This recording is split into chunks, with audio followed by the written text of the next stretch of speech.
Bonsoir et bienvenue sur le tirage des énergies de la semaine avec un poil de retard et un peu de maquillage qui a coulé en direct du coucher de soleil. Je vous montre ça.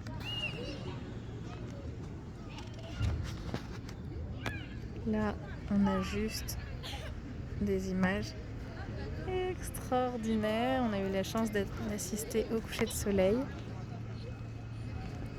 Je pense que je vais vous laisser là-dessus. Quand même. Comme d'habitude. Voilà, ça tangue. Attendez, je vais vous remettre. Est-ce que je suis pas trop près? Si je suis trop près, c'est sûr, mais je suis dehors. Il y a du monde un peu autour de moi. J'ai mes enfants qui sont en train de jouer. Donc, on y va. Il y a 3 tas de cartes, comme habituellement. Merci chérie. Le tas numéro 1, le 2 et le 3.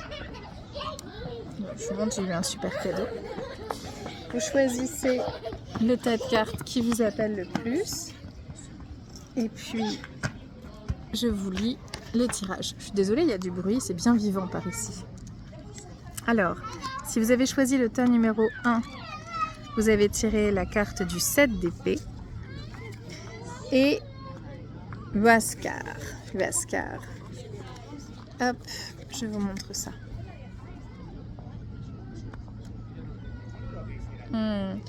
Là, pour vous, il va vraiment falloir cette semaine que vous preniez des mesures pour exprimer les choses, pour dire les choses et d'arrêter de fuir.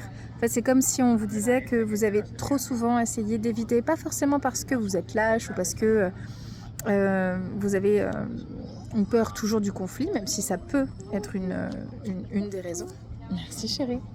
Mais aussi parce que peut-être vous aviez eu envie de ne pas froisser les sensibilités des uns, des autres.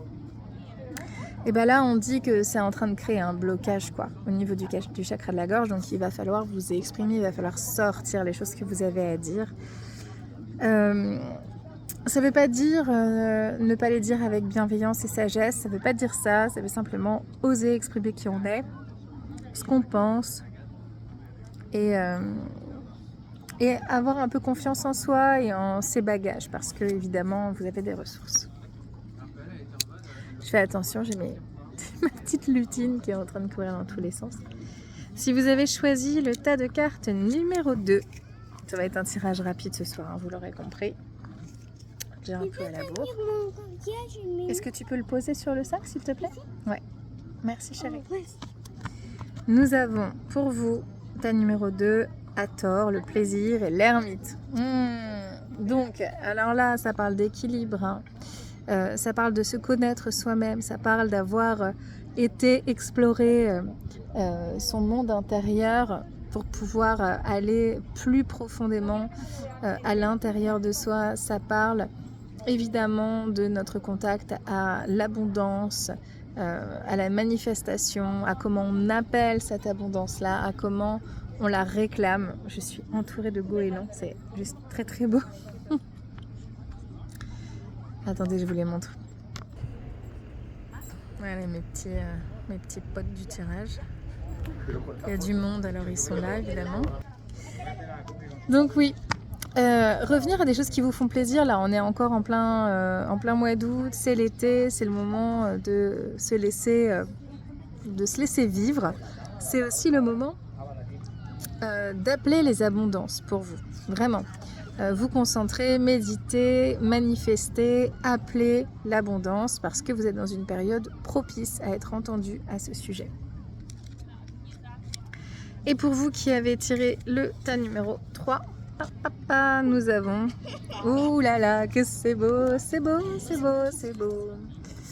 Nous avons Aphrodite et nous avons la reine de Pentacle. Et là, eh ben, écoutez, c'est l'amour, merci chérie, l'amour de soi, l'amour de l'autre, la rencontre amoureuse, le fantasme amoureux aussi. C'est une invocation à Cupidon, c'est un appel, c'est vraiment de très belles cartes. Mais aussi, je ne peux pas m'empêcher de considérer que c'est un appel à la réconciliation avec le féminin et avec l'amour du féminin dans tout ce que ça peut représenter. Donc que vous soyez un homme ou une femme, hein, la part féminine en nous, elle existe pour nous tous. Ce sont vraiment de très très belles cartes. Avec une connexion à la nature, évidemment. La reine de Pentacle, elle inspire vraiment celle qui peut s'asseoir sur son royaume parce que elle a déjà conquis l'essentiel. Ça ne veut pas dire qu'elle n'a pas d'autres terres à conquérir ou qu'elle n'a pas d'autres aventures à vivre. Mais le plus important a été fait. Et le plus important, même si l'amour peut être tourné vers l'autre, et souvent il l'est quand même, c'est de ne pas oublier que l'amour en premier lieu doit être tourné vers soi-même. Non pas par égoïsme, non pas par autocentrisme, puisque je pense que c'est très toxique, mais je pense que avoir un minimum d'amour et de respect pour soi, c'est vraiment l'essentiel, c'est fondamental pour pouvoir accéder ensuite à l'amour de l'autre. Que ce soit nous aimer l'autre ou laisser l'autre nous aimer. Voilà, sur ces belles cartes et sur ce joli paysage, c'est en train de se métamorphoser. Toutes les secondes, ça se métamorphose. Attendez, je vous montre. Non mais ce fort allumé, c'est juste une folie. En fait, il y a vraiment plein de lumières partout qui sont là pour guider les bateaux. Avec les côtes qui sont ici. C'est vraiment très très beau. Voilà, je vous souhaite une très très bonne fin de journée, soirée.